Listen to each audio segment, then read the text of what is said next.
All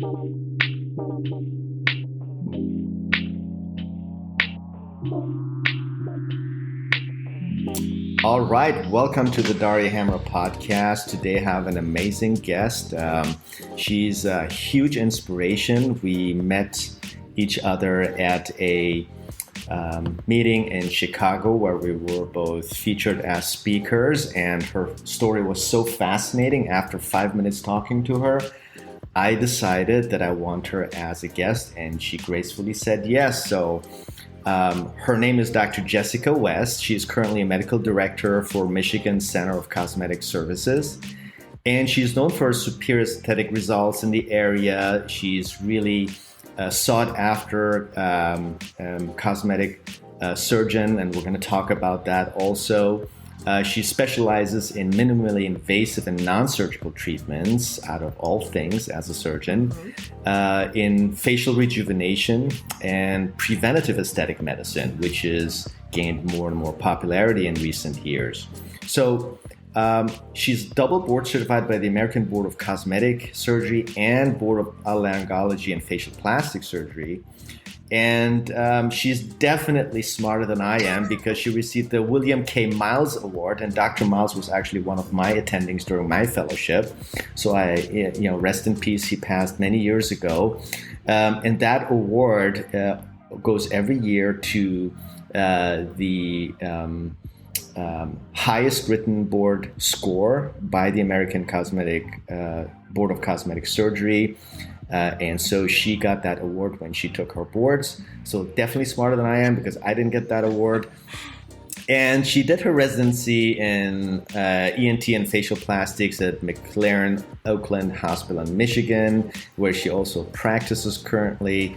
And she did her fellowship in cosmetic surgery with the one and only Dr. Jacob Hayavi, who was a past president of the American Board of Cosmetic Surgery and a very good friend of mine, an awesome human being, an amazing surgeon out in Southern California. I will, without further ado, because I don't want to take everything away about Dr. West, I want to have her something to tell you guys too. So without any further ado, Jessica, welcome to my podcast. It's such an honor to have you. I know you wear so many hats in your life and your business, with family, with your business, and with your patients, and taking time out of your weekend and to come and just chat with us. It's an honor to have you. I think you're going to be a great inspiration to a lot of our audience and our listeners, and I want you to share your story. Now, before I let you introduce yourself, I have a question. Absolutely. As a surgeon, as a cosmetic surgeon, with all this years of training, I don't know, 15 years or what now, 10, 15 years, what the hell were you thinking in giving up your surgical practice and completely dedicating your practice to preventative aesthetic medicine and non-surgical treatments for facial rejuvenation? Please share with us what you were thinking and how you feel about that decision today. Absolutely. So first off, thank you for having me. It is an honor and a pleasure to be here today. Yes, so I am 6 years of surgical training, 10 years of schoolwork before that. The surgeon who gave up operating, and most people in our field and outside of our field must be thinking, what a crazy person. Why go through all of that training, all of that sacrifice to then stop operating? So I think to better portray the picture of how I ended up at this decision is... give us a little context. Yeah, let me dial it back. So I finished my surgical training in 2018. So my background is 5 years of ENT and facial plastics, and then an additional year of cosmetic surgery. I, also being a crazy person, decided to take over a cosmetic surgery practice immediately out of fellowship. So this is not a traditional track. Normally you join a practice, get your feet wet for a couple years if you decide to go out on your own or buy in as a partner. That's a more traditional track. And I happened to just land into this opportunity. I started to cold call people in Michigan, which is where my husband and I are from, and knew that we wanted to come back to Michigan to be with family. And so I was just calling different practices, and it just so happened that Dr. Robert Burke in Ann Arbor, Michigan, had just put his practice up for sale 2 weeks before my phone call. And so, like many things in my life, that was just, I don't believe in coincidences. It was just a very interesting opportunity at a very interesting time for me. So I cultivated my relationship with Dr. Burke, looked into this opportunity, and while I was learning to do tummy tucks, breast augmentations, and facelifts, I was getting a crash course in business as I was having to present business plans to bankers, convince them to give me money to take over this practice. So I took over that practice in 2019, March of 2019. And within 30 days, I found out I was pregnant with my first child, took over the practice, or, signed our closing agreements, and then bought our first home, all within 30 days. Golly. Yeah. And I kid you not, I was so crazy. nauseous when I was signing those papers. I didn't know if it was because I was nervous or if it was the pregnancy.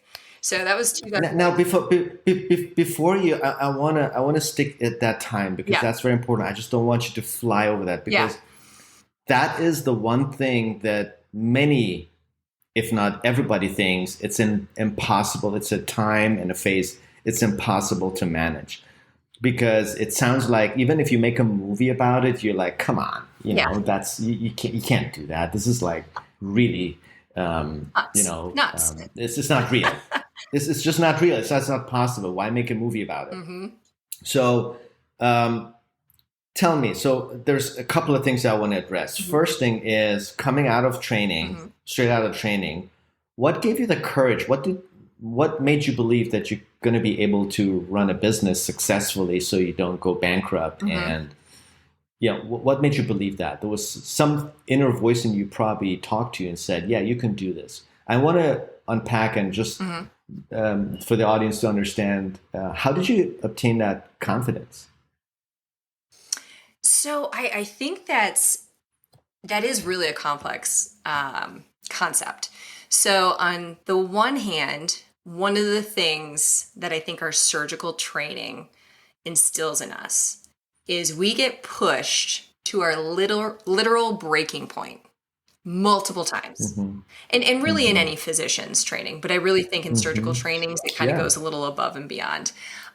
So you are instilled with a level of confidence that even if you don't know the entire game plan, even when you are pushed to your brink in a breaking point, that you can push through it and you will find a solution to get you there. So I think that's always something that's instilled in us. From a specifically business standpoint, I felt like if I could research something well enough and speak to enough people educated about the process, that I could figure it out. So again, my program director, Dr. Jacob Hayavi, very business oriented, and he was wonderful in sharing the business side of the practice and not just educate us on the actual surgical side of it. So I gained a lot of knowledge in my fellowship alone, just on how to run a business. And then anybody that would let me pick their brain, I called them, I emailed them. I think a really powerful thing that you can do really throughout your career, but especially to residents and fellows, if you can be really succinct with somebody's time and you say, hey, do you have 15 minutes where I can just pick your brain? I will be ultra efficient. Reach out. You'll be surprised who will be willing to share their words of wisdom with you. And so I really did reach out to a lot of people. And I had my husband help me with a lot of things. And we said, I think we can do this. If you're going to gamble on somebody, why not gamble on yourself? And that's what we chose to do. So then let me take it even further back. What made you believe you can become a surgeon then?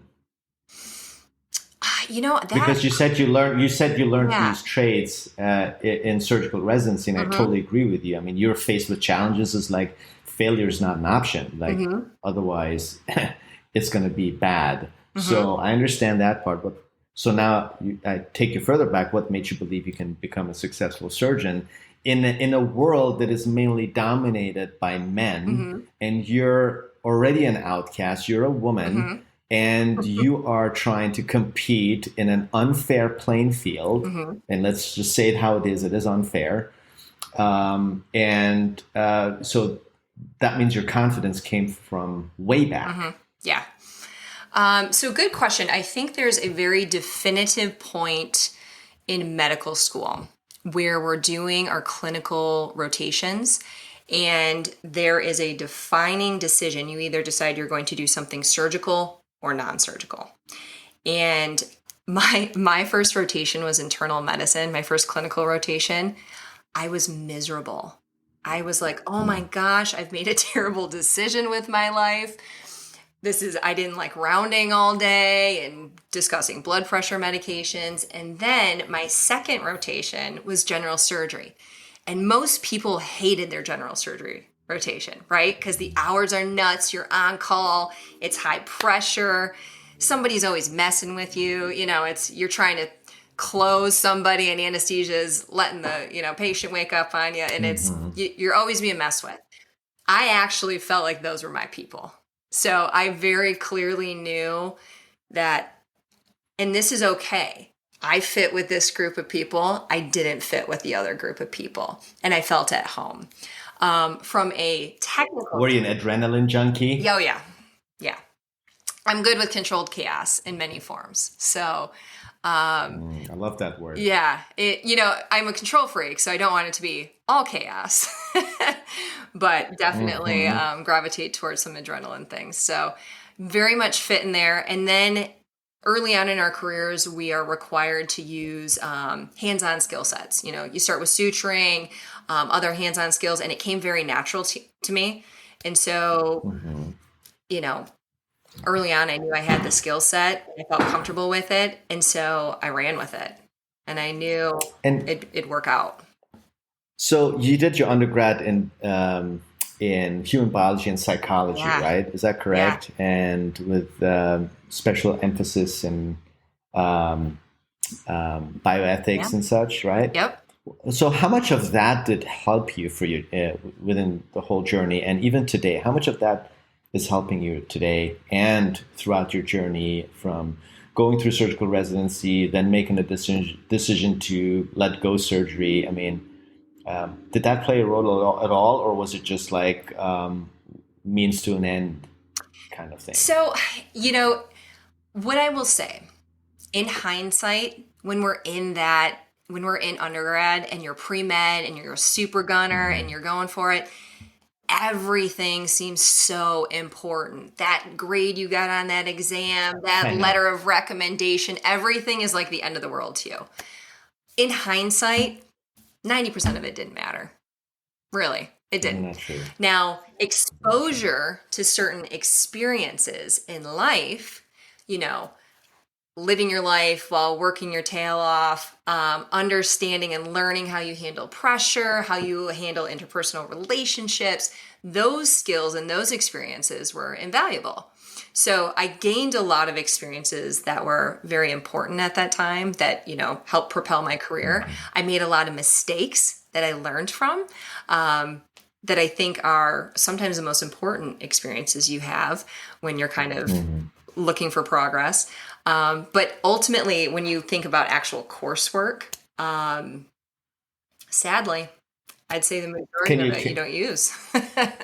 do you perhaps remember one of the biggest mistakes you made, that if you were your Mm, 20-year-old self or 25-year-old self, you would go back and say, don't do that? don't do that. Or would you say you actually celebrated your mistakes, because if it wasn't for that big mistake, you wouldn't be where you are today? Like, which one is it for you? I'm If you could definitely, think of a biggest I mistake. definitely think, and what I would have once labeled as mistakes or quote failures.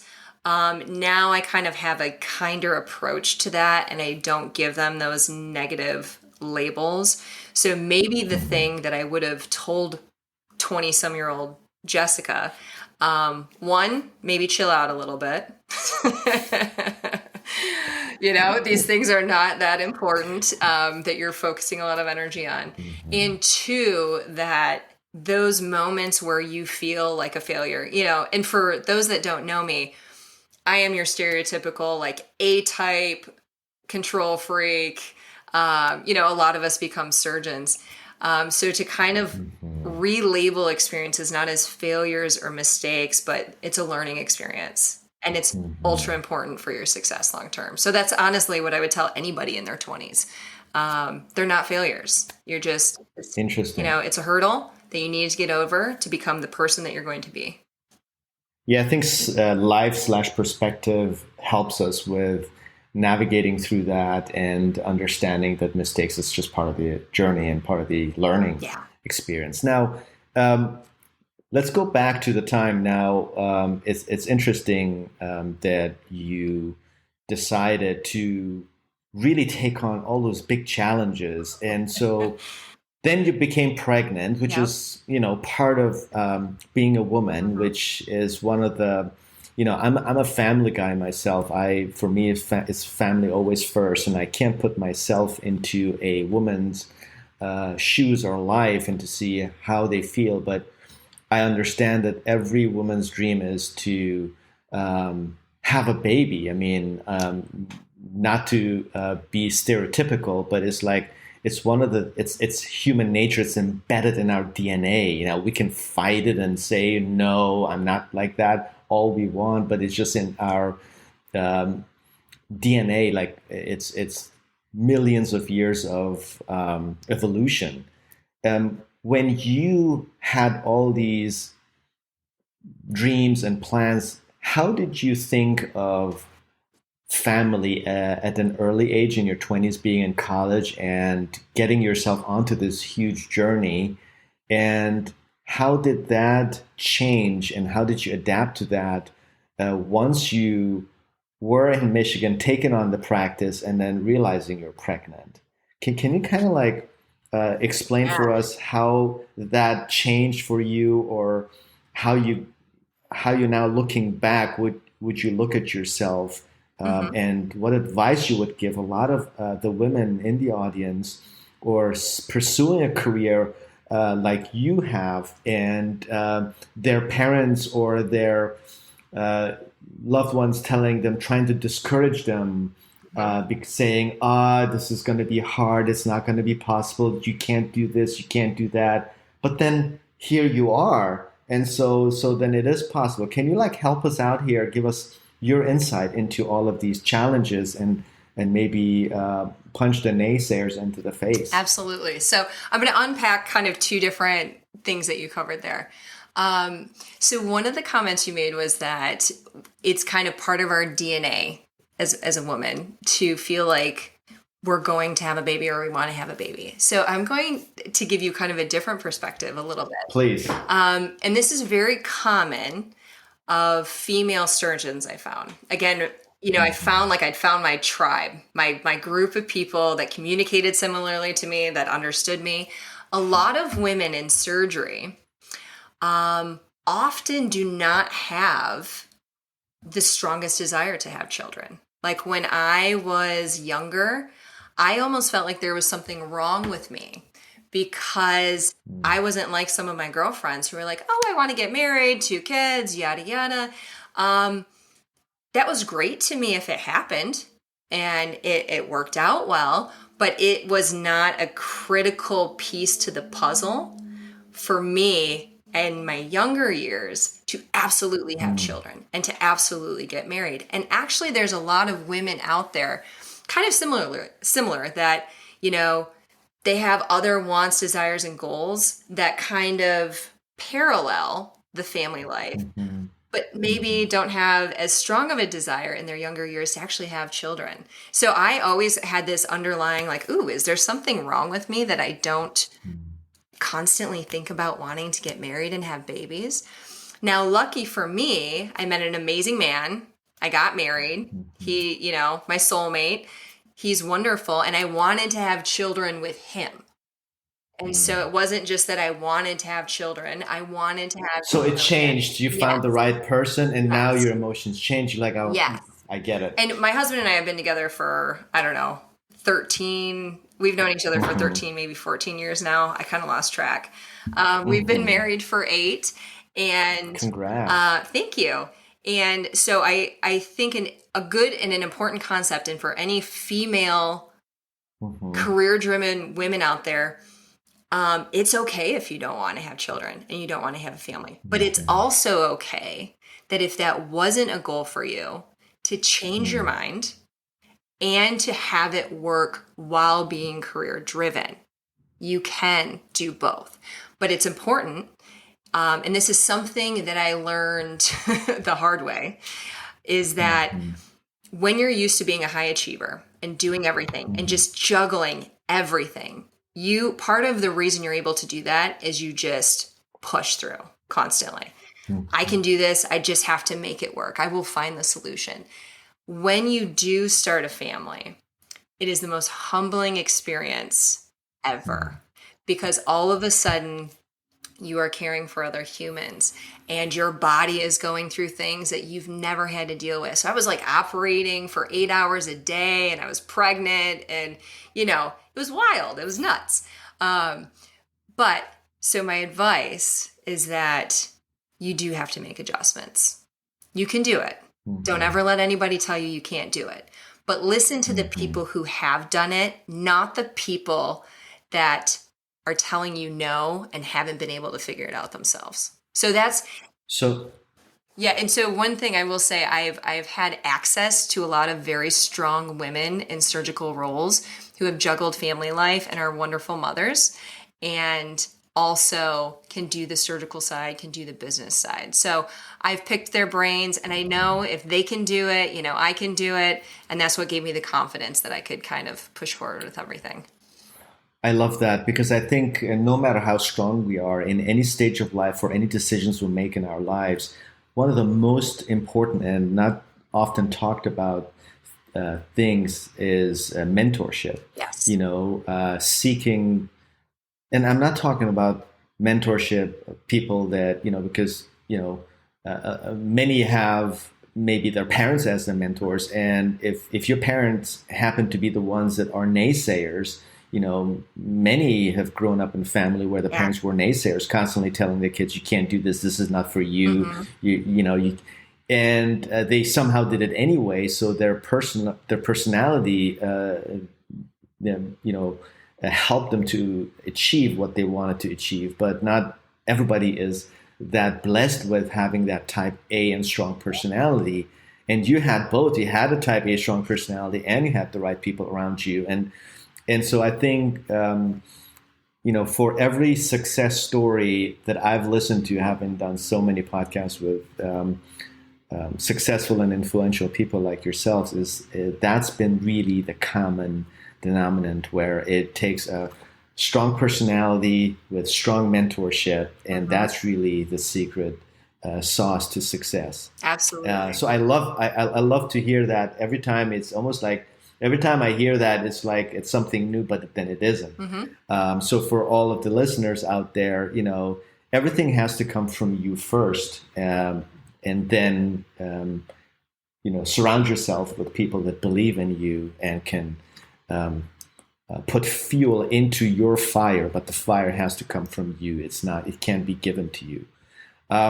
So now you are faced with a huge challenge. So you had many reasons and opportunities to give up on your dream and on a goal that you had set yourself.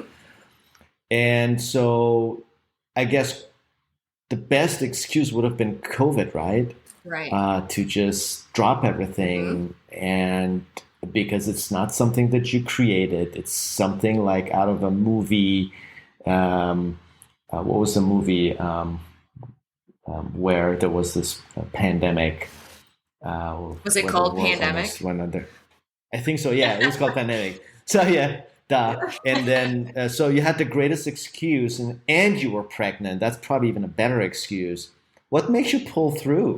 Like, are you crazy? Like, didn't your husband tell you chill out? Like, take a chill pill? What are you doing? My husband what is a happened smart there? man, so he knows never to tell me to chill out. Okay.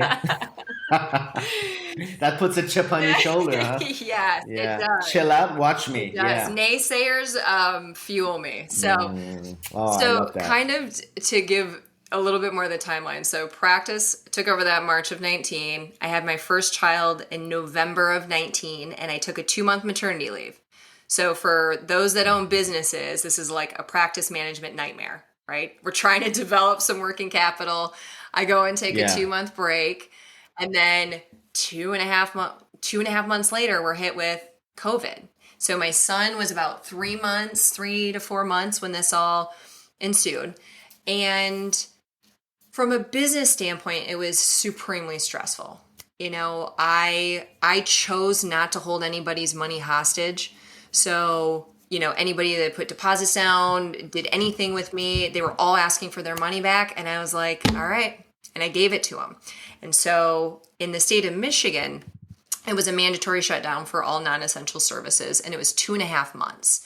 And I was fully aesthetic, so I was non-essential. I had no way to generate income, and I had a small child. So from a business standpoint, it was terrible. I was saved by that PPP loan that took, 2 months of paperwork to finally get. But that saved me from a business standpoint. Now, on the flip side of that, the personal side, I would say that 2 month shutdown from the pandemic was the pivotal time period that led to me deciding to no longer operate.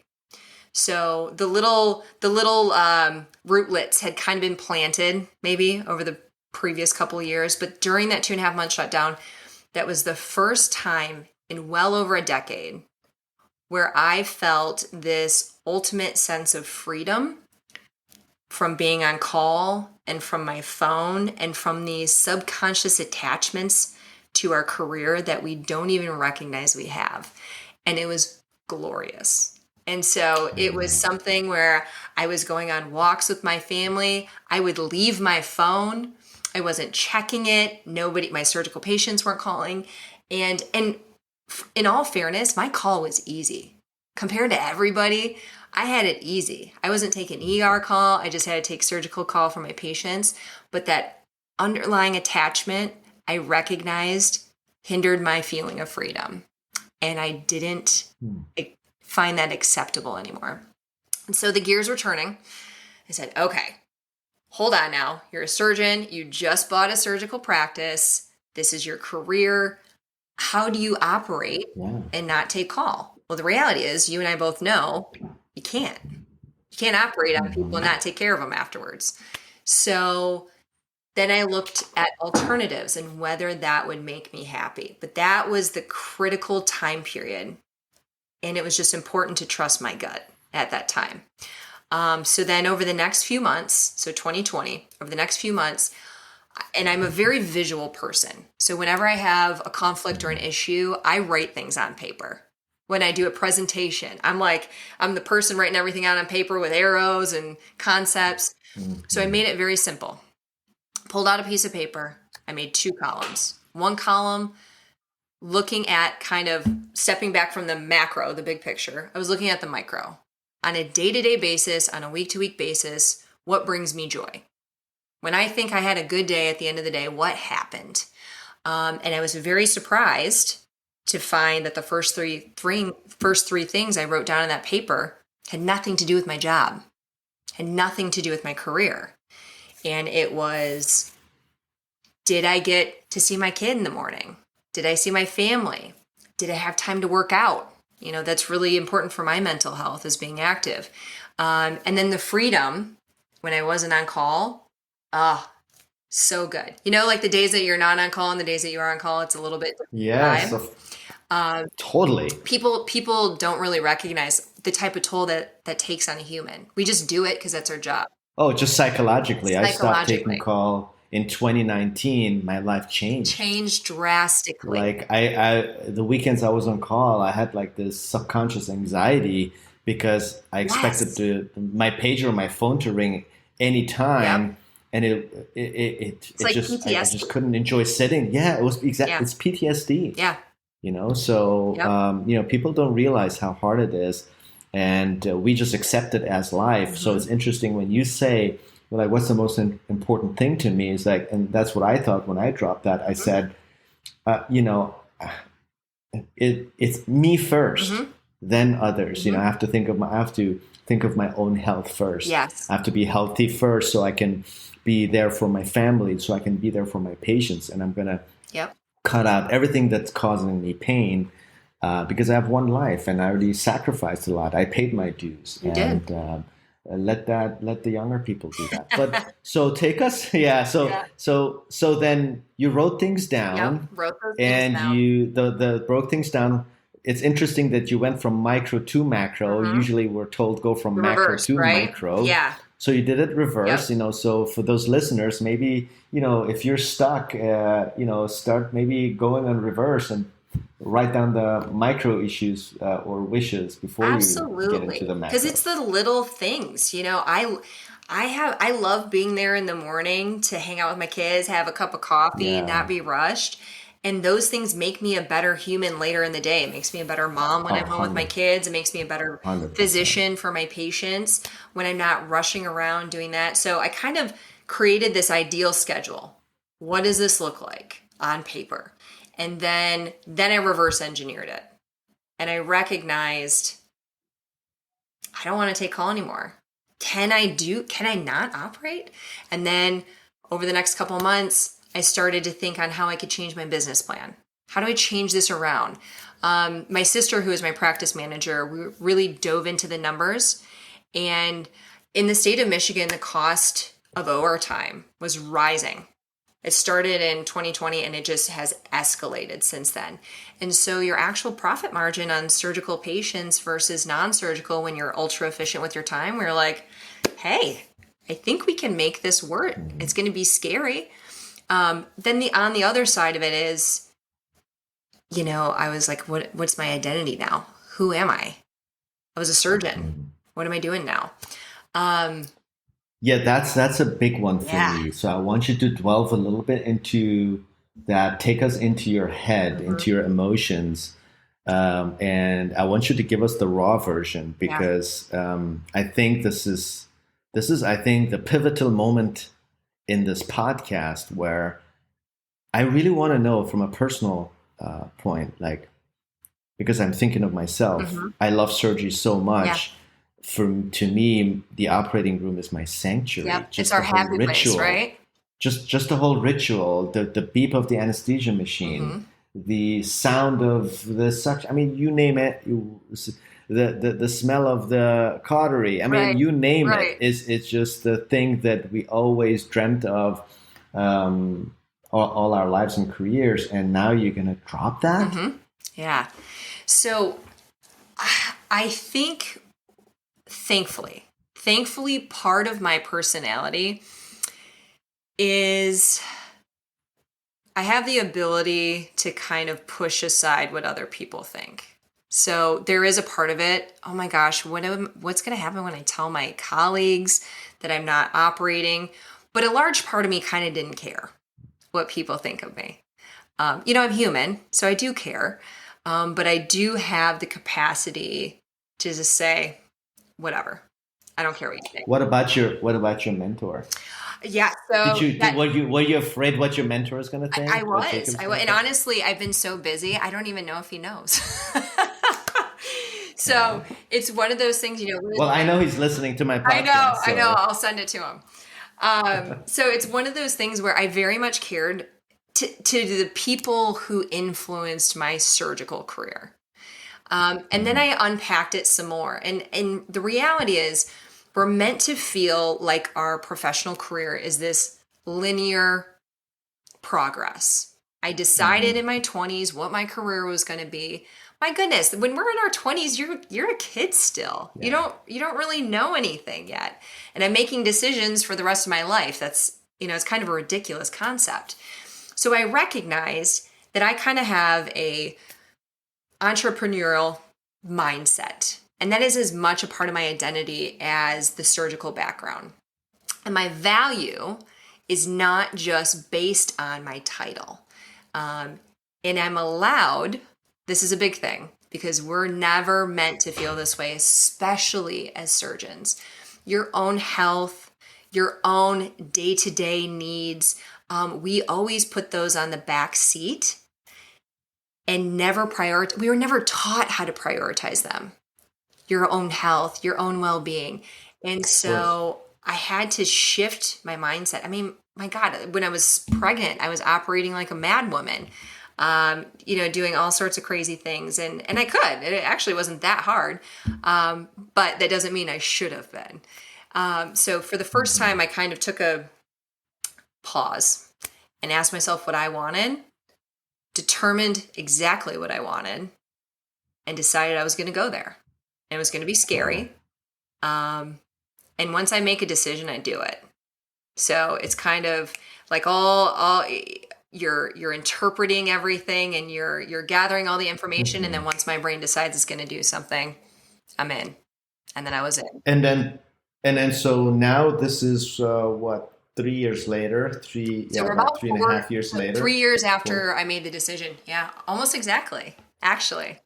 So in these 3.5 years, did you do any surgeries at all? So I transitioned from, the full surgical gamut to minimally invasive. So I was doing awake liposuction with skin tightening procedures that were, low risk, not as in depth. I was used to doing these crazy 360-degree liposuction cases. So I just kind of scaled everything back, and it scaled back my stress significantly. And once I'd done that once, and I saw that I could pivot and change and remove things from my life that created stress, I kept doing it. Because now I had made the biggest decision. The smaller decisions were much easier. So then I offloaded all the body stuff I was doing. I was busy enough with just facial aesthetics. And to give people a framework, I only am in the office Wednesday, Thursdays, and Fridays from 10 to 4:30. And I'm doing so you're basically off Monday, Tuesday with my kiddos. You got the 4-day weekend every week, and no call. And so that is amazing. Yeah, and it if you would have said that to anybody years ago, I would have said, no way. How do I make that happen? But with that does come sacrifice. It's not like, I wrote some very large 6-figure numbers on that piece of paper. I said, okay, if you never had to take a day of ER call, what potential income are you willing to let go of to do that? Right. And then I wrote another number down, another big 6-figure number that said, okay, if you never had to take call ever for a surgical patient, what potential revenue are you willing to lose personally to make that happen? And I surprised myself. These were some big numbers. Well, think of it. The numbers are just numbers. Yeah. They're arbitrarily chosen numbers based on what really, because it doesn't matter how much money you make. I think it's more important how much money you spend. Yeah. Because at the end of the day, the number you make is irrelevant if you don't have the relative number, which is the number you spend. Correct. And I think no matter how much money you make, if you overspend on stuff that doesn't really matter, you end up with no money. And stuff is stuff. Stuff is stuff. Right, and stuff is stuff. And I think that's everybody, no matter how much money they make, should sit down and think about it. And I have had that moment with myself, catching myself trying to achieve even more and more and more. And then some days, it's usually when I'm on my commute back home with utter silence. Yep. There's no one to disturb me. I usually try not to. Sometimes even I don't even listen to any music or anything. I'm driving, and that's when the thoughts come to my mind. I ask myself, same. Who is inducing that stress to you? And then the answer is, well, you're doing it to yourself. And so then why are you doing it? And it's usually because of mismanagement, and a mismanagement of money, mismanagement of life. Is not about how much money you didn't make or you made, it's how much you wasted. Yes. So that's kind of, I've reached this moment in my career and life where I think more about that than about how much money I should be making, because it's easy to get carried away. It's like you always, um, I think Roosevelt said comparison is the evil of joy. Is Yeah. That's a human thing almost. Kind of like keeping up with the Joneses, and Hmm. then you have to slap yourself a couple of times and say, "What are you doing?" Like that's not important. Yeah. That is just like fiction. That is not real. So Yeah. now I want to use this conversation and pivot into your personal growth mindset. Yeah. That I heard your talk in Chicago on the podium at the InMode conference, and it's not surprising that you were invited as a speaker just because of your immense insight. How do you now balance that? How do you balance growth mindset with what we just talked about? Hmm. It's almost like an oxymoron. Hmm. And or does growth mean something else to you? I want you to kind of like, first, I think before we talk about a word, we have to set the definition of the word before we start talking about it, because it kind of means different things to different people. Absolutely. And I think that's an excellent point. If you were to ask us when we were in residency, what does this mean? What does Yeah. growth look like to you? And even when I initially started writing down 1 year, 3 year, 10 year goals, and because you're in order to be successful, you do need to set measurable goals. If you want to achieve something, it needs to be measurable. However, that doesn't mean that growth is necessarily a monetary thing or a volume thing. So, in my head, for Here, me to here. grow my practice, I wanted multiple locations. I wanted to hit this revenue goal. That is how I initially perceived growth. Then, as I was forced to kind of reconsider what growth meant to me as I was changing my career path to create this work-life balance, you have to blend them together. So, kind of when we think about a growth mindset, to me, that just means how do I play to my personal strengths and become more aware of my blind spots? So, Mhm. really important concept. You want to put your energy into what you're good at and what drives you and what you have an emotional connection to, because you will be more successful ultimately. Now, that doesn't mean that you just say, hey, my weaknesses or my blind spots, they are what they are. Everybody needs to just deal with them. No, we still need to be aware of them so we can work on them. But growth can mean, so, to me, it's more of a knowledge thing rather than a monetary or volume thing. So whenever I delve into like growth mindset books, um, it can be any topic. So for me, I never had any financial education ever. I am so far behind as far as, investments and everything. I'm doing a lot of catch up because I was never exposed to it. And so for Of me, course, neither financial was I. education was so critically important once I started having a small business. And now I kick myself. I'm like, oh my God, I wish I'd known what a Roth IRA was back in my 20s. So Right? I really think it's something that needs to be incorporated into high school education at a very early age to A hundred empower percent. I people. 100% agree with you. Yeah. And so, So growth mindset to you means knowledge, but mhm, then like that's kind of sounds very it abstract. is. So kind It of is. help us Yeah. out. Um, so you can use that to incorporate different facets of your life that you want to grow.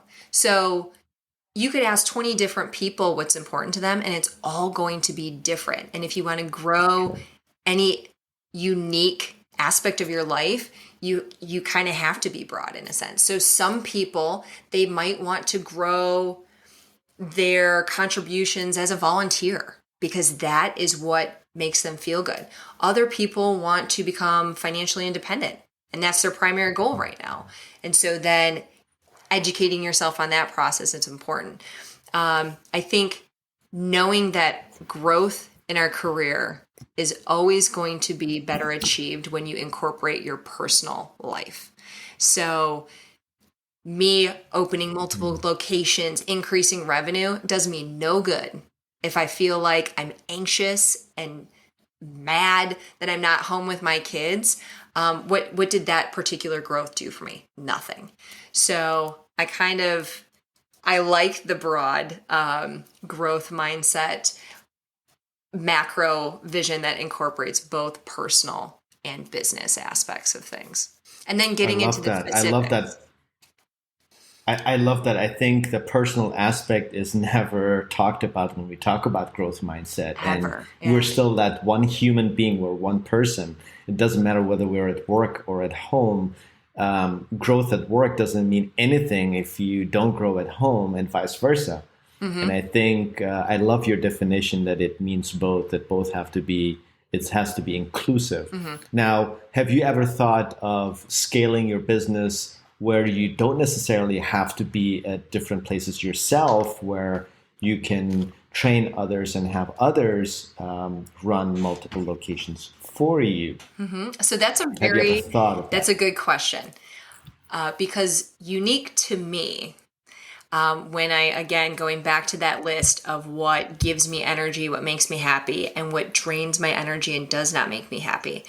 One of the things that I have learned in a leadership position and as a boss is actually the management side of things, although critically important, drains my energy, drains me dry. It's not what gives me joy. So I was starting to grow even in this non-surgical framework, and I was getting more employees, and I was thinking in terms of potentially having other people run other areas.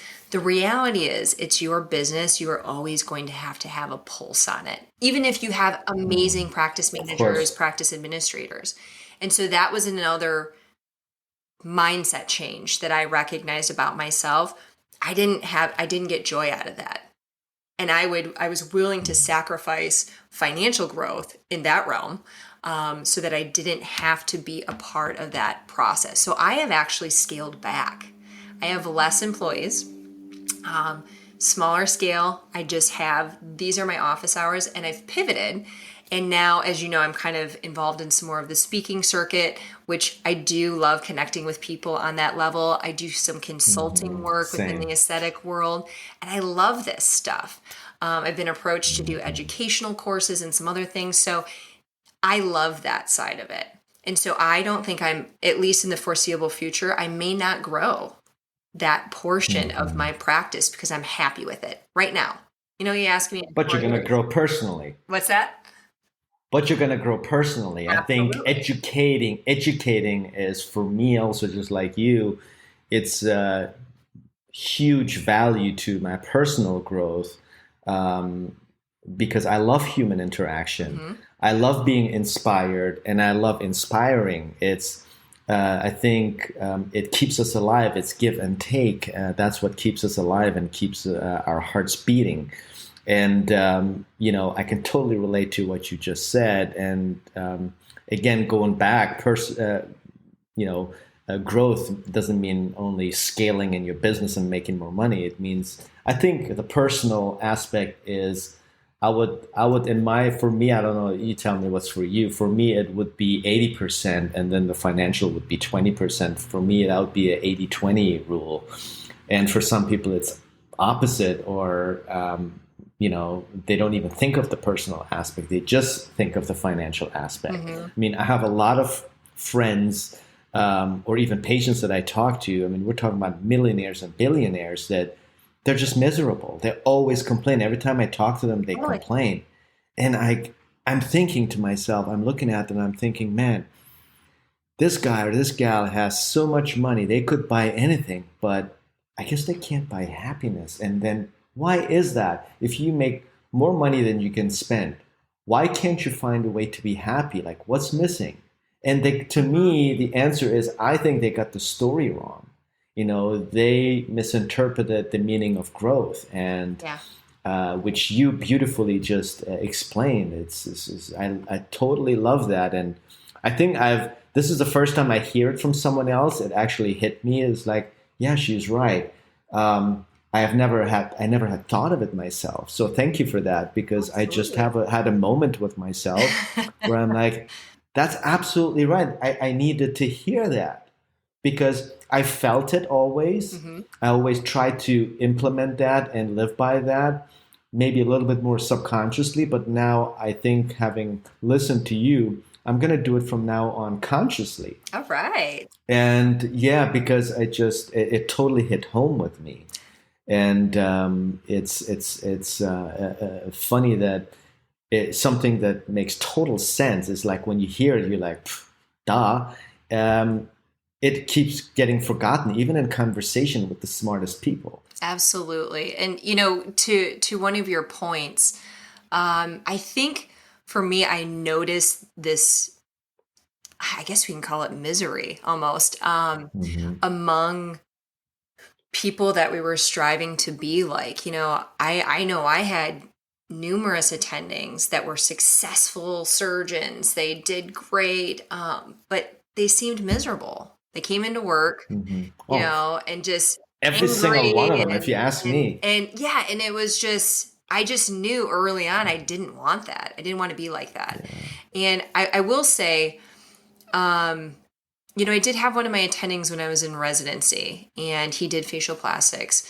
And he said, one of my words of advice to you is keep your personal overhead contained so that you don't build yourself to what you think you should be living, big Hmm. house, nice cars, all of that. So that if you ever get to the point in your life where you want to change things, You can do you it can like do it. this. And Yeah. and that always stuck with me. And so my husband and I don't mind sharing this, when we moved back from California to Michigan, um, we were looking to rent before we bought because we were looking in some areas I wasn't super familiar with. And the rentals were sky high. It was like what we were paying in California, here in Michigan. And we said, okay, let's just buy a house and we'll rent it. It'll be a rental income. And it was not a big house. I mean, this was under 1,500 square feet, when we Wow. first started. And we ended up living in this house with two children for about 3 years. And so I really Wow. had to have that internal battle with myself when I go, oh my gosh, I know how much money I could be making if I did just take that hospital job or I just did start operating again. And I had to, counter myself and reassure myself and also talk to my friends again who are miserable taking call, who wish they had that magic switch to get themselves out of it, to reassure myself it's just stuff. It's just stuff. It's I not. just don't understand how someone as young as you, in such an early stage of her career, I just don't understand. I understand. I can't wrap my head around it. How someone as young as you, so early in her career, even had that self awareness. Like this needs an immense amount of self awareness and confidence and discipline. I mean, like, just tell me a little bit about your childhood and or the people that inspired you, just real quick, because I want to know: is it a gift you were born with, or did you have people around you where you saw that and then you became that who Mhm. inspired you, and or both? Like, just real quick, because it Yeah. just doesn't make sense for you to have that amount of insight in yourself and in Well, life thank in you general, for have that saying perspective of that. it. Yeah. You talk like someone that is 86 years old and has lived life and have made 100 mistakes and learned from them, and now sharing it with us. That's how you sound like. So it's kind of funny that you say that. I jokingly, even in my teens and 20s, used to say that I'm Hmm. like a crabby 60-year-old man stuck in a young female body.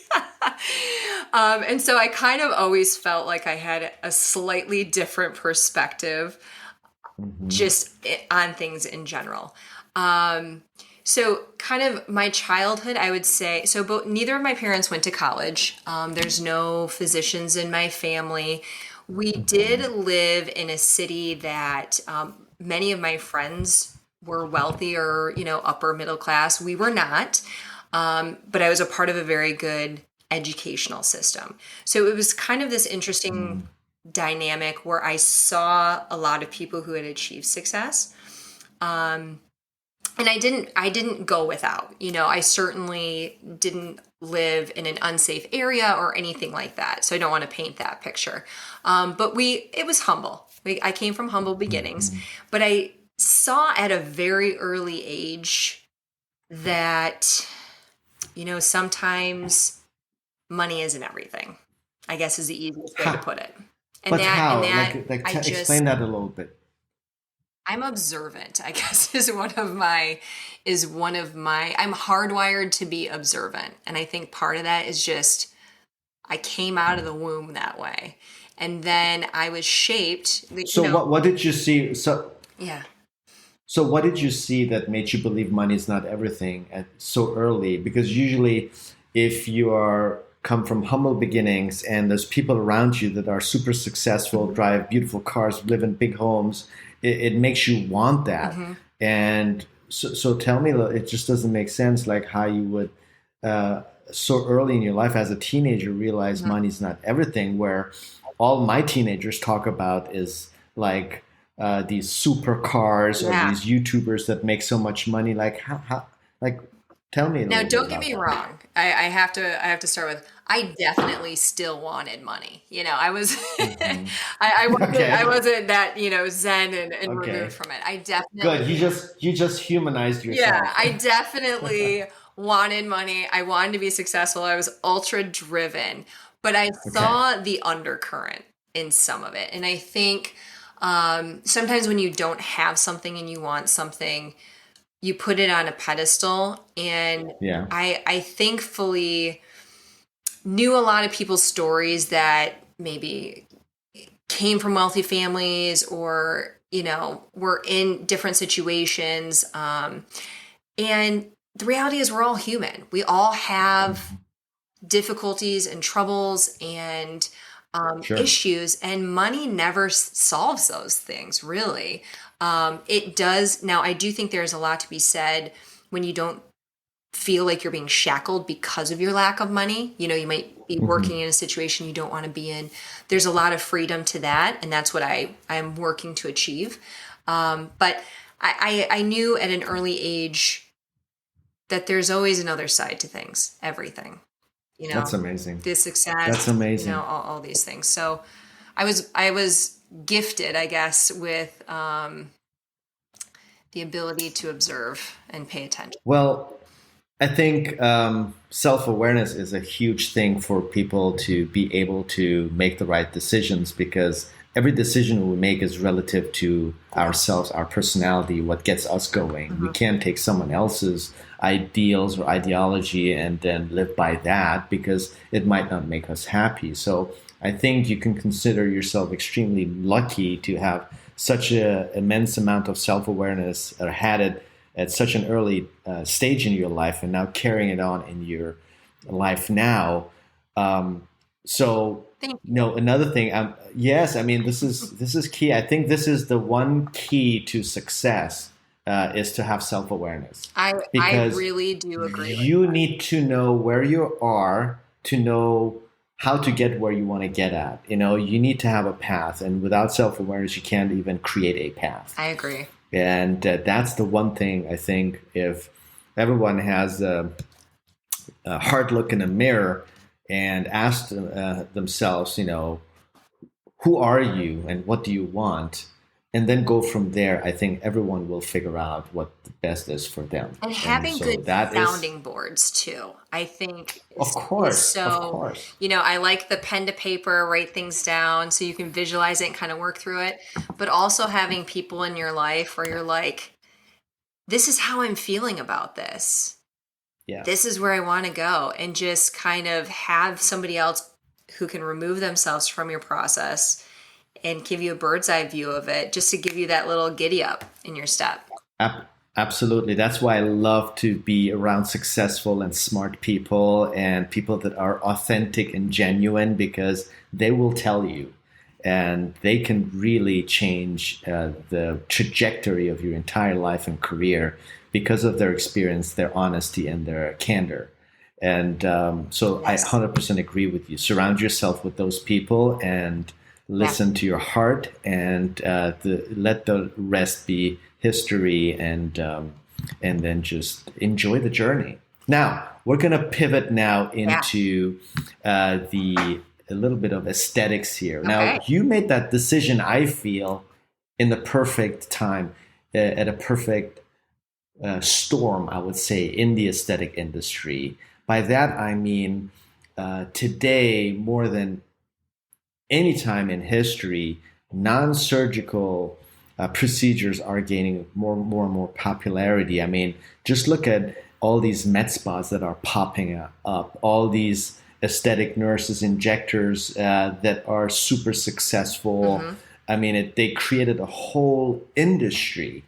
And I feel like you made that decision to pivot from surgical into non-surgical during a perfect storm, which speaks also to your success. But you are unique in that you're bringing it with an insight of a surgeon, meaning someone that has not only studied anatomy inside out, actually dissected anatomy Right. inside out. So you have such a more valuable context than, for example, an injector who thinks they understand.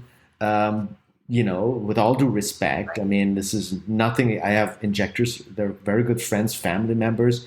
I respect them highly, but it's comparing someone that is flying a single engine versus someone that has flown a 747 every day and now is supposed to navigate through a little cloudy turbulence. It's just much easier, but you have also more insight in the aging process, in the anatomy, physiology. And so I'm pretty sure that's subconsciously or consciously, it's what makes you an expert, and that's why you're so sought after. Now, for you, what is your perspective on the longevity and the effectiveness of the treatments that you are rendering, Mm-hmm. and how do you consult your patients, and how do you for yourself create this ethical and moral barrier not to overtreat someone with non-surgical modalities or devices or treatments, and really do what's right and kind of navigate this like devil and the angel doing the right thing versus being a profit center. And so how do you do that? How do you every day tackle that? I want the audience to learn a little bit about what the thought process and also your values, and how you keep yourself and the patients honest. Yeah, good question. So,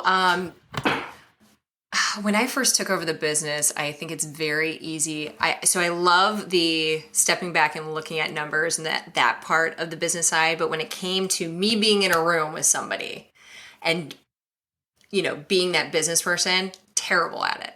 I knew that wasn't my thing. What I'm good at is being very genuine and objective with my assessments and very truthful with my recommendations. Mm-hmm. And so I just learned very early in the process, don't deviate from that. You'll sleep at night. You won't feel, bad in any way. If that person was my mom, my sister, a family member, what would my recommendation be for you? So I often have people who come in, they're willing to say, oh, I want Face Tight. I saw it.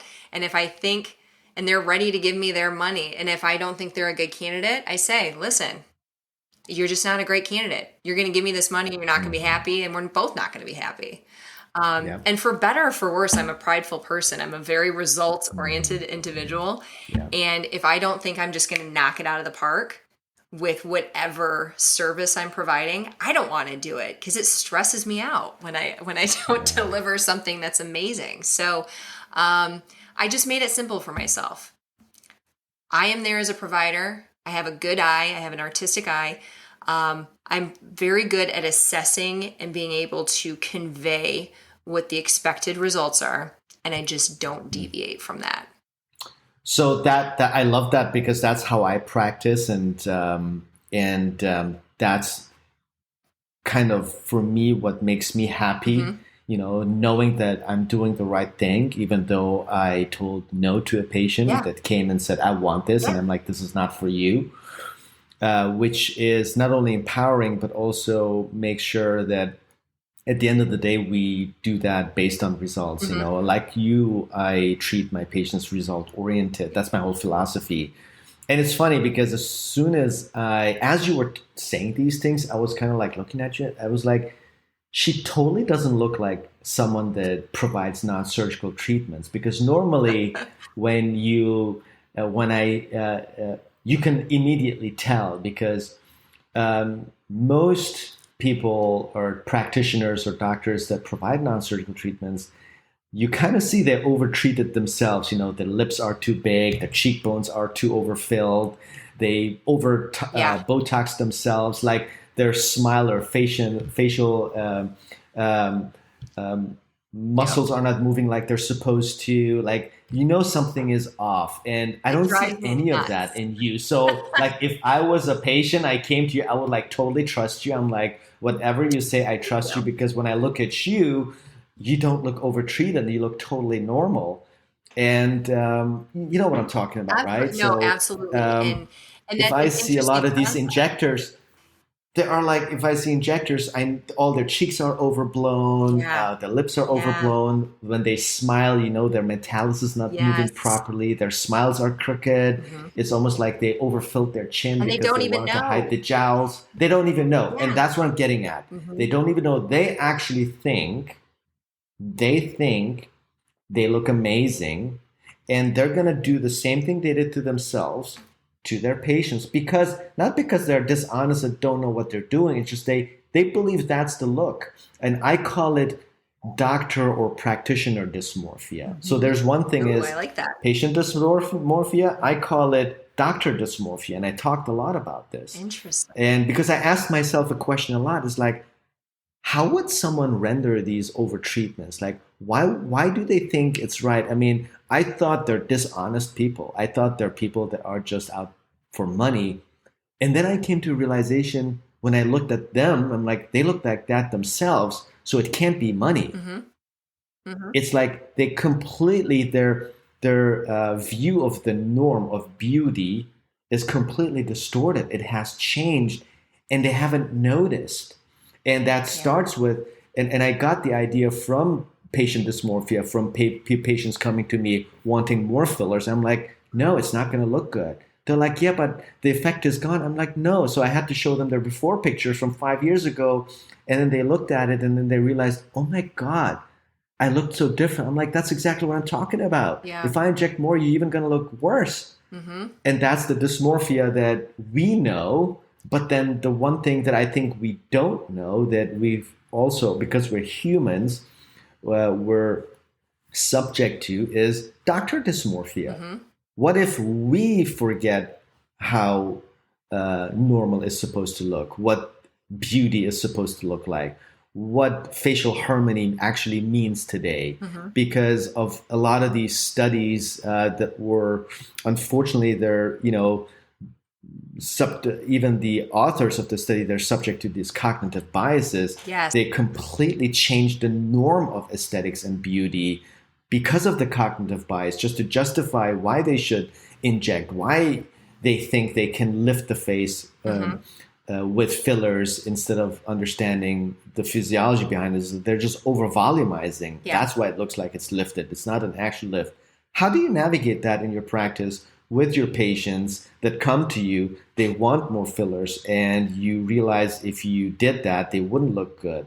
And Hmm. I love the fact that you said you have a lot of pride in what you do. And I totally resonate with that. And I think that's what keeps you safe and immune from Dr. Dysmorphia Hmm. is your pride that doesn't let you fall into that trap. Because there is, no matter what you think, anyone that runs a business somehow is biased and somehow wants to increase profit and revenue and then tries to justify it with, oh no, it looks good. That's, you know, such and such study said it does that, so it must be true. How do you do that? Hmm. Yeah. So there's what I will say, kind of every area of the country and even sub pockets within each state Mm-hmm. almost have different aesthetics that people that you start to see pop up. People specifically come to me for that very natural Mm-hmm. rejuvenation. So it was very interesting when I did my cosmetic surgery training in California and I came back to Michigan, and people in Southern California, California is yeah, such a totally different different ballgame. world. And people thought, oh, are their standards higher in California? I argue that the Midwest has way higher expectations because they want to get their procedures never look like they ever had anything done. Don't have a recovery, no, they don't want their friends to know. So the standard to me is much higher. And often people come to me because of that. That is what their goal is, and that is what they're looking for. And so in order to achieve that, I think there's a couple of things that have to happen. Like you mentioned, when we have a facial plastics background, we understand anatomy a little bit different than somebody who took a couple courses. Nothing personal. It just is what it is. Right. If you've done facial fractures or anything, I'm not conceptualizing where the nerves are. I have seen them. I've seen the vessels. I know what fat pads look like. It's just a different ball game. The other layer to that, and this is something you can't teach, and it's, I wish it was, it's not always. There has to be an inherent artistic ability to the provider. Yeah. You could be, and I tell people all the time, there's some nurse injectors that are great. I mean, they have like a really good artistic eye. There's some plastic surgeons that are amazing surgeons, have no right putting filler in people's faces because it's not good. 100%. And you just have to know where your strengths are. And when I was in fellowship, I did not want to be put in that filler room. I was like, I am a surgeon. I am not doing filler. And I was not excited about it. Then I started doing it more and I realized what I could do with it in a very natural, rejuvenating manner. So you discovered your artistic ability. And I tell people my world exists in 0.5 millimeters and it's always been that way. It's like an OCD tendency. I can walk into a room. I know when a picture's off by a millimeter over here. And so that part comes easy to me. I can look at a face. Drives me nuts. If I see a crooked picture, it drives me nuts. Same. And so that helps you, when you're doing your rhinoplasties and you're doing filler and you're doing these techniques, it makes it easier for you to do your job. And if people don't have that skill, it just cannot be taught, unfortunately. And I would say, I jokingly say out of 10 people who get filler, we always notice the 5 that got the bad filler, not the 5 that got the good filler. And so we see a lot of that walking around. And I agree with you. I don't think they're being necessarily money hungry. They just don't realize that they're not providing a good result. I think it's the artistic eye. And And it's natural looking. Yeah. And the thing is, there is, I don't know if you're familiar with the Dunning-Kruger effect. Dunning and Kruger were two social psychologists from Cornell who described that it's usually, if you don't know what you don't know. And when you don't know what you don't know, especially the less you know, the more confident you are because you think you know everything. And I think that's the problem with a lot of these new doctors and injectors getting into this business. They have taken a course and now they think they're masters, and they stop learning after the first year because they already consider themselves experts, and their whole view is completely distorted. And also, interestingly, they're the loudest. They're the ones who speak loudest, and because of their confidence. And they kind of guide the whole narrative, where the most experienced ones are just quiet, sit back, just do their own work. They even assume that everybody knows what they know, and so they don't go out and teach. So, which they should be the ones going out there actually teaching, as opposed to the other group. So that's kind of fascinating, and I try to integrate that as one of the first teaching points when I teach my fellows. I make them familiar with that, so they start their journey with more higher degree of self-awareness, realizing it's like, okay, let's stay on the carpet here and let's take this slow, and let's just figure out, learn first. And I think that's the part that kind of gets lost in whenever your training is a very short amount of time, which doesn't give you enough context to learn more every day, as opposed to just more I guess the learning in those areas is more technique oriented. Use this technique versus that technique, as opposed to, okay, let's learn more about the physiology. What actually happens 5 years, 10 years from now after you injected fillers? Yeah. And then based on that, how should we treat the patients today, looking at 5 or 10 years, instead of assuming, oh, the filler disappears after a year, which we know it doesn't. Right. And so how do you guide these conversations with your patients? And then what is your strategy focusing on non-surgical methods? What's your philosophy when you tackle anti-aging? Yeah. When you have to choose between volume and tightening, how do you do that? How do you determine that? Good question. So I educate during every single consultation. So even if you're coming to me for Botox, you will get a 30-minute consultation and we will talk about the rejuvenation process. And I like to break it up into 3 pillars of rejuvenation. So, and in part of our facial plastics, we know there's a 4th component in there, but yes. Really breaking it down into 3. So the superficial skin, addressing superficial skin, fine lines and wrinkles, pore size, sun damage, etc. That's one umbrella for rejuvenation. The next one is skin tightening. And as we know, that's not just the superficial skin, it's the structures under the skin that play into, quote, laxity. And then the 3rd component is volume loss. And I love getting visual with people. I break out the picture of the facial fat pads, explain how when we lose volume, we start to deflate a bit, we get separation fat pads, and that's where we get shadows. So, okay, now my patients understand these are the 3 concepts that I'm working within. What do I have in my arsenal from a non-surgical standpoint that I can use to address each of these? My framework is not an either or. It's not a volume versus skin tightening versus this. It's we need to do something in each of these buckets, regardless of whether you're in your 30s or 70s, so that we get a more natural, cohesive, harmonious rejuvenation. And that's when I started playing with that, is when my results just were so much better. So ask somebody in their 30s, barely still in their 30s, skin tightening is still important. It's still important. I wouldn't be able to tell, so. I love it. And I tell people, listen, I didn't wake up like this. I use all of the same treatments that I'm recommending to everybody else. So from skin tightening, from a non-surgical standpoint, that's our energy-based treatments. Then when you pair that with volume replacement, which the reality is starts in our late 20s and early 30s, that helps with the shadowing effect. So in women, oftentimes we get the tear trough deformity, a little deflation here. BMI can come into play.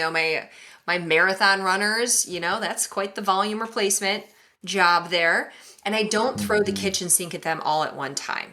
I never recommend that. Love that. So I like starting with skin tightening first, or rejuvenating the skin so that the skin envelope is nice and healthy, then delving in to the volume replacement. And a lot of people come into my office saying, listen, you're never putting filler or Botox in my face, ever. But when they learn to trust me and that I have their best interests in mind, then through these other treatments, they understand, okay, this is what she stands for. And so oftentimes I can get them a better result, and I've gained their trust, and we kind of work through that. Part of the unique part of my process is having the surgical background. I talk to them about surgery, about those options. So oftentimes people come to me for jawline and chin concerns, laxity in the jawline or a double chin. I walk them through what a face and neck lift result is. And I tell them, I don't offer that. If they are a face and neck lift candidate, I tell them straight up, you are a face and neck lift candidate. This is what I have to offer you from a non-surgical standpoint, and this is your expected results. Some people say, you know what, I think I'm looking for that face and neck lift tightening. I refer them out. I want them to know every single one of their options, even if I don't offer it. And I think that's what makes my process a little bit more powerful, is because they know they're getting a totally comprehensive consultation and recommendation. I think with anything we do, trust is the biggest thing. And a lot of patients come to us with a lot of fear, a lot of distrust. Distrust in the whole industry, as a whole, because like I said, I always tell my patients is that the reason why they're fearful because they only see the bad results, because the good results they don't even know Yes. that they're based on treatments. That it's not like these people done just reverse age. Something was done. It was just so done artistically and appropriately that they can't tell. So there is this bias that they have, and I think it's important to really mention that to them because it makes them think. And every time I say that, they sit back and think, well, yeah, I guess it makes sense. You're right. I never considered it that way. I'm like, well, yeah, it's like with anything else. Yeah. So now, now you talked a little bit about the concept of beauty, that it obviously varies in Yes. Michigan and the Great Lakes area, which is actually very similar to us here in the East Coast in Yeah. the Washington, D.C. area. Yeah. And in Germany, where I grew up, in Europe in general, especially Northern and Central Europe, is more conservative. And then the further you go to the Southern European countries, it gets a little more extreme. Yeah. So it's interesting that to see that the concept of beauty varies, which is fine. I think people have to feel good about themselves, have to feel good within their community, and we don't have to necessarily convince them of anything. I think one of the things that we should do, and I love how you practice, is to really offer them what makes them happy, what within the ethical and moral boundaries that you practice to guide them. And I think they're lucky to have you as a consultant. I mean, Thank you. And it absolutely, it's so refreshing to see someone else that practices the same way, has the same values, because I don't think people know enough about people like you, that they are out there. They just have to find them. Now, how do you, other than inside your practice, how do you communicate who you are with people out there? I mean, do you have a social media presence? Do you spend some time on there? And if so, how and what do you do? I know you told me before the podcast that your fellowship director made sure that you get on that bandwagon. And how's that going? Yeah, so good question. I think it's kind of funny. So to relay that story again, when I got out to my fellowship in California, I did not have an Instagram account. I was not very active on Facebook. And my program, which is crazy as a millennial, right? Yeah, I was just I guess I was kind of anti for a while, and but understanding that it's a platform to convey information. When I changed my perspective on what I was using it for, it was different, because I kind of felt like we How did that happen? We all do. I do it. How did that happen? Because you were anti. So meaning. Yeah, but you had this judgment. I want to really unpack that. You had this belief system about social media, what it actually means. And you were obviously judging it, like we all judge things based on lack of perspective or knowledge about it. That's like why politicians, have us like puppets, and they're the puppeteers, because they know how the human brain works. Yes. And so obviously, the environment you lived in, the people that were around you, obviously they influence us. There's been studies on it. It's a tripartite, rule of influence, science and influence, that is set by people that are around you, your parents, and then your friends, and they influence your beliefs that you have. So, and then also fear of judgment, right? So, tell me a little bit about why you felt the way you felt about social media, and then what made you change that belief. I think going into it, I think the overriding concept that made me become a little bit of a naysayer was, and I still feel this way, even about myself. I think we spend too much time on it in general. I think sometimes we forget to put the phone down and experience what's happening right in front of us. So that was kind of a little bit of what led to me feeling like a naysayer going into it. Now, Dr. Hayavi, he was like, listen, you're going into cosmetics. You need an Instagram account, like yesterday. So, oh, you didn't even have an Instagram account? Yeah, didn't even have one. So, I know. And so I begrudgingly kind of started one. Now I have three. Now I have a personal one, I've got my Okay. business one, and then I've got Wow, my look Dr. at West you. one. Yes. And I'm always slow to enter into social media Mhm. things. Like I literally just started a TikTok account like a couple of weeks ago. I'm getting there. Slow and You're steady. lucky. You're lucky you don't have to dance on TikTok anymore because when No, I got and into that was TikTok, you another had to part of dance. it. That was another part. I was like, listen, I was talking to my marketing people. I'm like, I'm not that person. I'm not going to create that Yeah, content. I'm not going to be dancing around. It's just not my vibe. yeah. I'm super direct. I'm an informational person. So now I think I'm finding a way to convey information that feels Hmm. like me, that does bring some people value. So a part of it is a time issue. I'm having, I was listening to another one of your podcasts. I think it was with Dr. Nyack about, Hmm. how we have issues letting other people manage our social media accounts versus us Yeah, managing it ourselves. And that was always a hiccup for me because I want absolute control of the content I put out because yeah. it's important to me. So You have now I'm trying to figure out ways that I can incorporate it into my schedule and still deliver high end content, that I feel to. represents me and is genuine. So I'm getting there. Hmm. I'm probably slow to the game. I think, considering I No. just started a TikTok account tells you something. But my patients, and I love my patients, um, Mhm. they're like, Dr. West, why are you doing anything on TikTok? Or you should be doing this. And so I love that they give me input and they're super supportive and Mhm. I use their ideas. And Mhm. I just had an AccuType patient on Thursday, and she's younger, and she said to me, "You know what?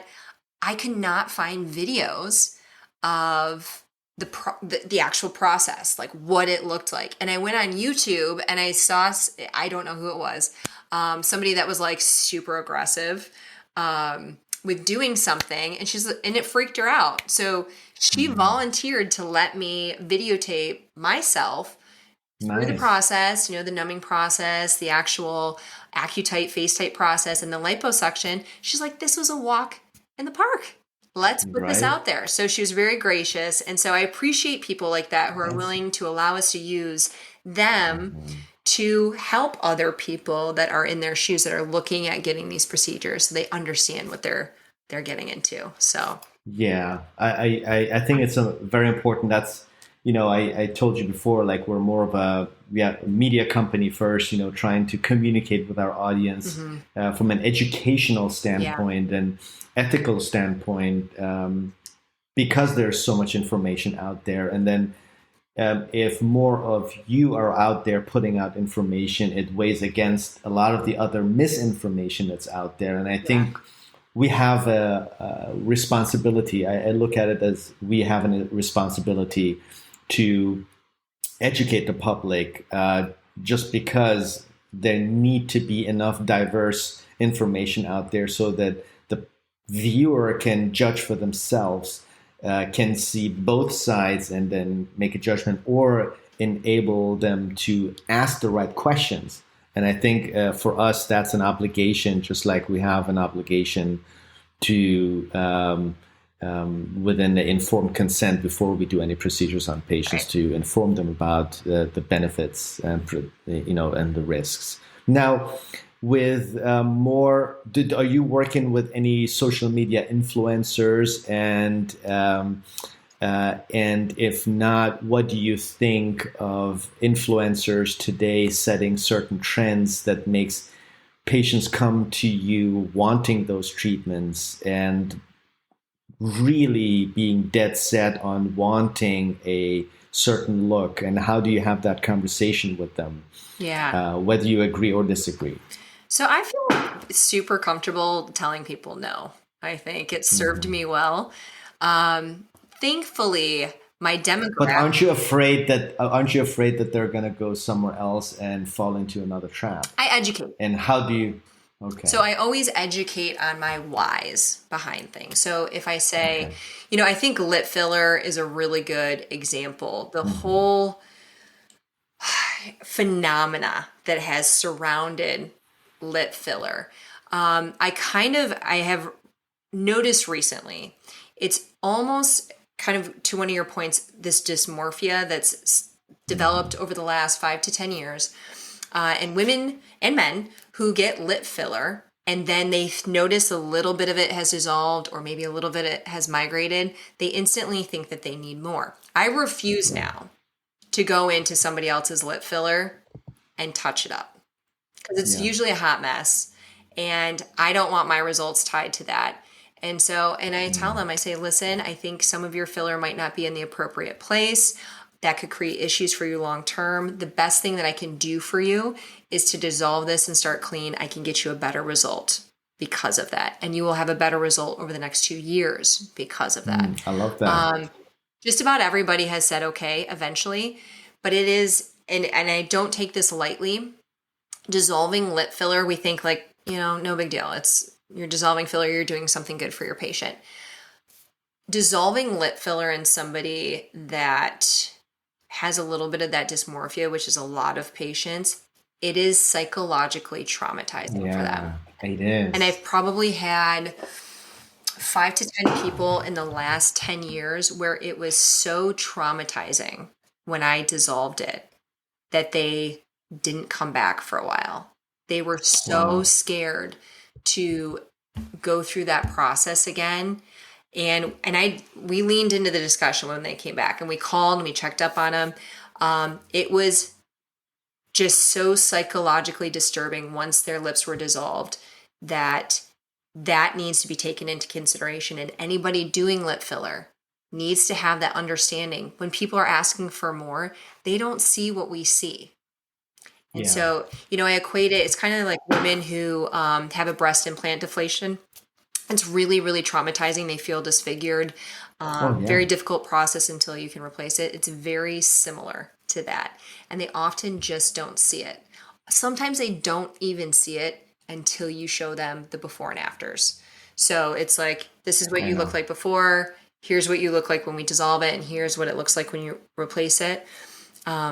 And it's also very frightening to me. I've done a lot of filler dissolving over the years. Mm-hmm. And when I realize where this filler is being injected in their face, I'm just like, oh my gosh, it's like they were so deep in the muscle and it's a little bit disturbing and it's very unregulated right now in the United States. So patients need to educate themselves and we need to be there to educate them. And kind of going back to your original question on the consultation, I feel really comfortable saying no and I explain why and I always let them know what I can offer them. So when you say unregulated, how would you like to see that? I know it's hard to come up with something, but how do you think we could do a better job regulating this to regulate who can inject, who cannot inject? Yeah. And then how do you think the aesthetic business world is going to think about that? Yeah. Or even, are they going to let that happen? I mean, these pharmaceutical companies are so influential. Do you think that they're even going to let that happen? So I've thought a lot about this in recent years. And I don't know the answer, the right answer, but I do know that something needs to happen that is a minimum requirement of certification. And then in addition to that, some baseline gold standard training. And it cannot be a couple of weekend courses. It's just not okay. For a frame of reference, over the course of my residency and fellowship, I probably took out of my own free will 8 to 10 courses. And I still didn't feel comfortable, like feeling like I was doing amazing. It took additional work. Yeah. And then after your first couple years of injecting, now I feel super solid.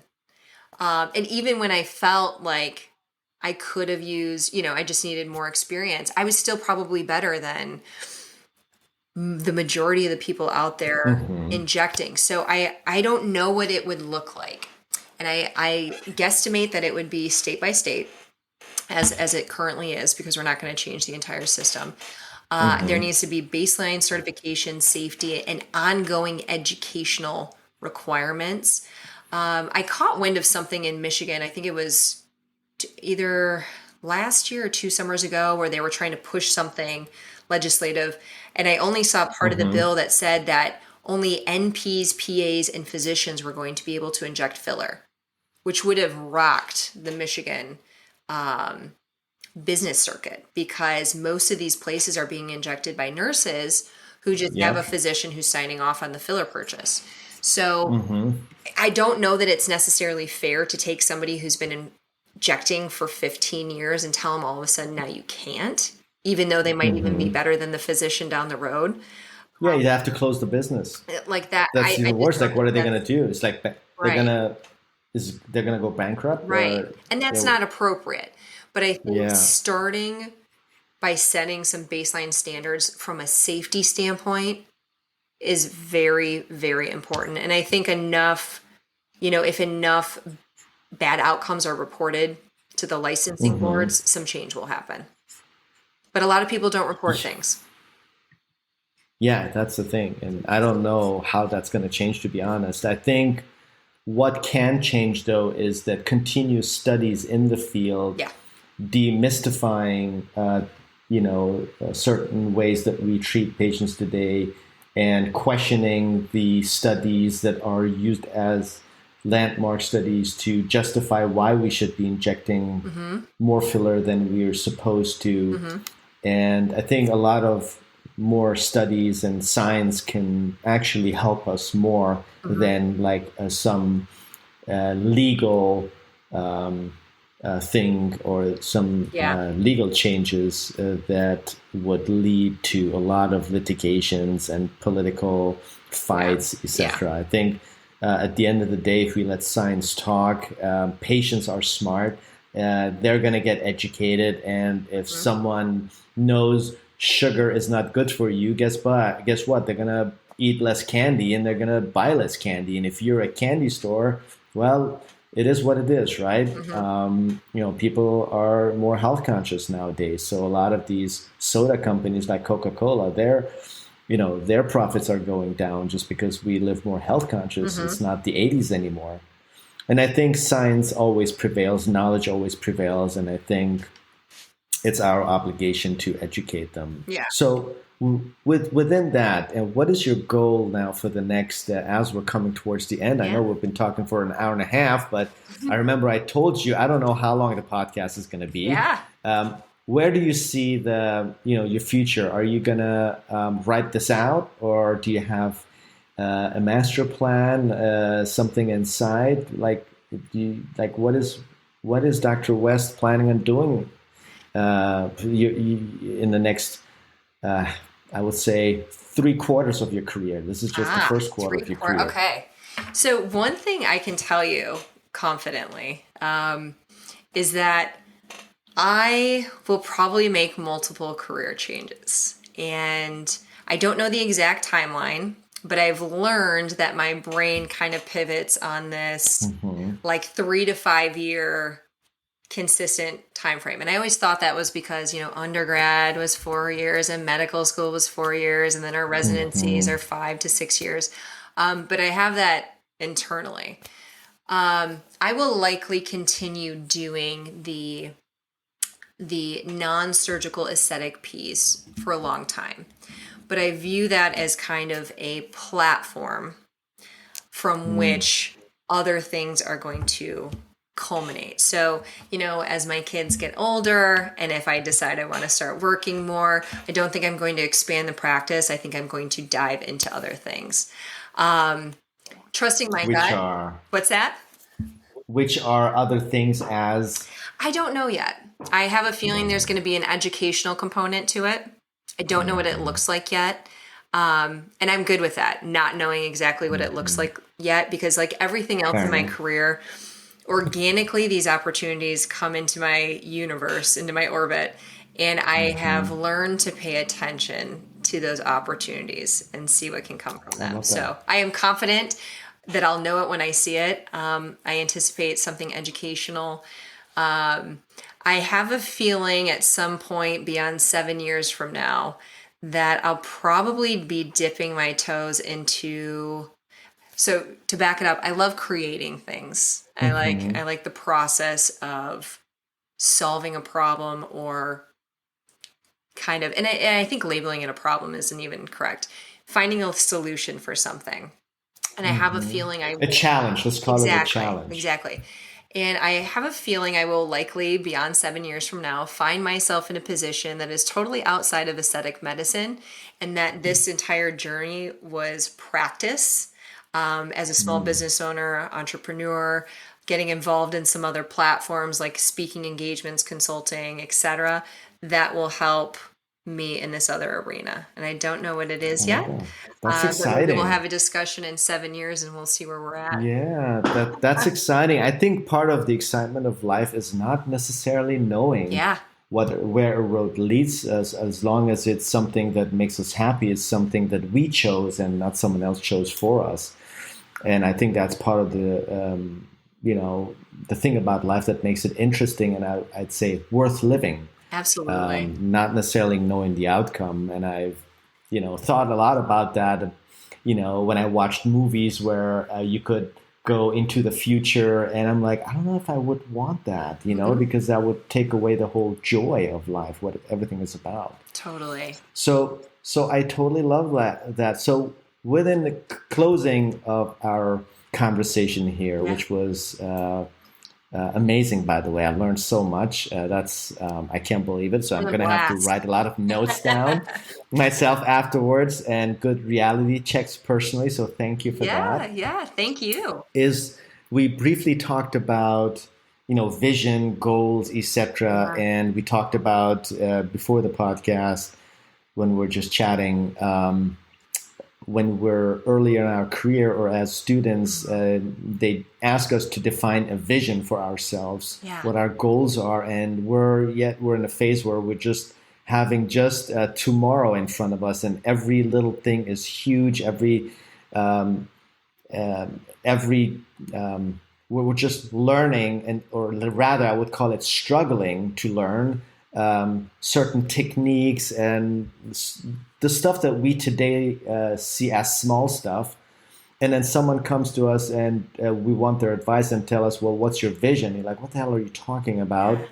So what advice would you give your young self, Hmm. um, um, you know, dealing with all these challenges of the fear of the unknown, wanting to achieve, having these goals, and being so worried about whether you're not going to make it, or you know, what advice would you give yourself if you were meeting your own 20-year-old self? Oh, my 20-year-old self. My goodness. So, going to a 20-year-old self, I would say, again, kind of how I alluded to this, now I chilled out plenty, but don't stress out about a lot of the things that you're currently stressing out about because they don't matter. In the end, Mm-hmm. they don't matter. Just like when you're a teenager, nothing you stressed out about when you were a teenager really mattered. Kind of the same So thing in your 20s. for the teenagers in the audience, Yeah. can you give us an example? Because Oh my every gosh. teenager probably has heard that from their parents, and they're Yes. probably right now listening to us, rolling Yes. their eyes. Yes. I actually do have a lot of teenagers and young students listening to the Yeah. podcast. I Yeah. know that because they reach out to me. They say, I love your podcast. And I was at first surprised because I thought my podcast is more for like the young business owner. Yeah. But a lot of younger audience are listening to this podcast. So I want to make sure they don't roll their eyes and they're not sitting there. It's like, well, tell me exactly what you mean. Yeah. I mean, I could probably rattle off 10 examples. So, when you're a teenager, body image is huge. We always compare ourselves to other people and worry about how we look and how we appear to other people. The less you can care what other people think of you, the better. And part of that is something that you will just learn with age. Two, relationships. Any of the relationships you have in your teens, don't stress them. Most of them aren't going to be around when you're older. Now, that's not always true. Uh, Love that. my two brothers-in-law married their high school sweetheart, so I don't want to, Okay. All downgrade right. high school love. But don't stress the breakups. Also, for my academic A-type, go, go, go individuals, a lot of the little minutia that you worry about, your volunteer activities, all this, don't stress out how much what you look like on paper. Ask yourself what you're getting out of whatever activity you're getting out of it. and maximize it. If you love sports, love your sports. Play them because you love to play the sports. If you are involved in other extracurricular activities, I don't want to step on any parental toes here, but don't just do things because other people tell you to. Do it because you get enjoyment out of that. And the sooner you learn that, the better. And it will guide you later. Oh my in life. God. Yeah. I love the last sentence you just said. I absolutely love it. I got goosebumps because thank you. I think we're programmed way too early to do stuff that we hate because someone told us we're supposed to do that and it will help us in our career journey or whatever we're trying to achieve. And that's why so many young kids are depressed, suicidal, miserable. Just because they're getting crushed under the pressure of all that, expectations of achievement set forth by their parents, by their friends, and the entire school community.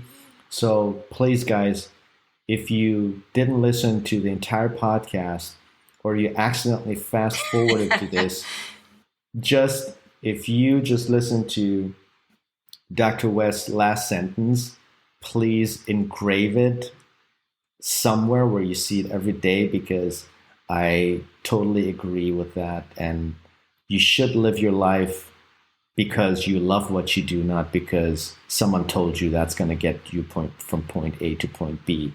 Otherwise, you miss the whole point of life.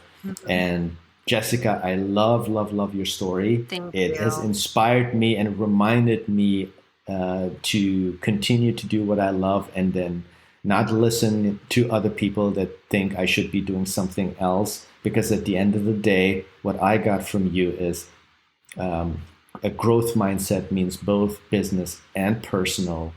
And so thank you for the reminder. Thank you for this amazing, genuine Absolutely. conversation. I have enjoyed myself thoroughly. So thank you for having me. I hope we're going to be joined together on a podium soon. Yeah. And so hopefully they'll get us back on stage together. I would love to work with you on stage. And I think I love your philosophy. I love everything you stand for, everything you did. And I think Dr. Hayavi, if you're listening to this, you should be extremely proud, because if she was my fellow, I would be like dancing right now. And thank you, Dr. Hayavi, for everything. You always have to appreciate your mentors. And also Dr. Tower, who worked with Dr. Hayavi, she was instrumental as well. So they were a great group, great training, and helped my trajectory. Fantastic. Yeah. Job well done, everybody. Jessica, thank you so much. Thanks for coming out. It's been a blast. And I will see you soon. And have an amazing weekend and celebrate your son's birthday. Yes, you as well. Yes, thank you so much. Thank you. Bye, Have a Jessica. good one. Bye-bye. Bye. All right, everyone. I hope you enjoyed this podcast with Dr. Jessica West and her inspiring story and making a 180 and changing her career and choosing both life and career, which is something that many think of, but not many have the courage to execute upon their wishes and thoughts. So hope that inspired you. It certainly did inspire me to make some changes in my life and my work. And if you enjoyed this conversation, please, again, do not forget to leave me a review on Apple Podcasts or comments on Spotify. And special thanks to Lorraine Dryden from Achieving Accreditation, which is a consulting firm that has helped us to with the accreditation of our surgery center. And so for anyone that is looking to get their surgery center accredited by the AAHC with the highest standards for patient safety and care, I highly recommend them. They're called Achieving Accreditation.